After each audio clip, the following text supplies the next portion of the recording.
ये सच है कि अघोरी जो होते हैं वो लाशों के साथ संबंध बनाते हैं, लेकिन ये सभी अघोरियों के लिए कोई भी घिनौना काम नहीं है, बल्कि अघोरी साधकों की शिव साधना का एक तरीका है। उन सभी का मानना है कि यदि वे शव के साथ संबंध बनाते समय भी शिव की उपासना कर सकते हैं, तो ये उनकी साधना का एक ऊंचा स्तर माना जाता है। इसीलिए लाशों के साथ संबंध बनाना उनकी साधना का एक हिस्सा माना जाता है। ये सच है कि कोई भी अघोरी बाकी साधु संतों की तरह ब्रह्मचारी होने का पालन नहीं करते। इतना ही नहीं, वो महिलाओं के मासिक धर्म के दौरान उनके साथ संबंध बनाते हैं, क्योंकि उनका विश्वास है कि इससे उनकी अघोर विद्या को शक्ति मिलती है और उनकी ताकत भी बढ़ती है।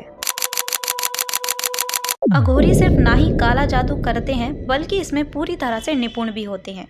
अघोरियों के काले जादू करने के कुछ ऐसे स्थान भी हैं जो काफ़ी ज़्यादा फेमस हैं। इस लिस्ट में सबसे पहले नंबर पर आता है कामाख्या देवी मंदिर, और उसके बाद वाराणसी के मणिकर्णिका घाट को तंत्र या काले जादू की साधना का सबसे बड़ा केंद्र माना जाता है। मणिकर्णिका घाट पर कई अघोरी बाबा साधना करते हुए देखे जा सकते हैं। कहा जाता है कि वो अपनी साधना के दौरान शवों को खाते हैं और खोपड़ी में पानी पीते हैं। माना जाता है कि इससे उनकी शक्तियों में तेजी से बढ़ोतरी होती है। उड़ीसा की कुशाभद्र नदी के घाटों पर अक्सर इंसानी खोपड़ियां और दूसरे अंगों की हड्डियां मिल जाती हैं। दरअसल कुशाभद्र नदी के सुनसान पड़े घाटों पर सबसे ज्यादा काला जादू किया जाता है। कोलकाता का नीमतला घाट भी काले जादू के लिए पहचाना जाता है। यहाँ भी शमशान घाट पर अंतिम संस्कार किया जाता है। बताया जाता है कि पूरी तरह से सन्नाटा होने के बाद आधी रात को अघोरी साधनाएं करने वाले लोग नीमतला घाट पर आते हैं और जल रहे शवों का मांस खाते हैं।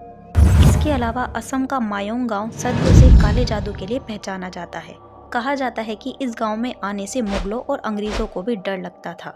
इस गांव में काले जादू की कई कहानियां सुनी सुनाई जाती हैं।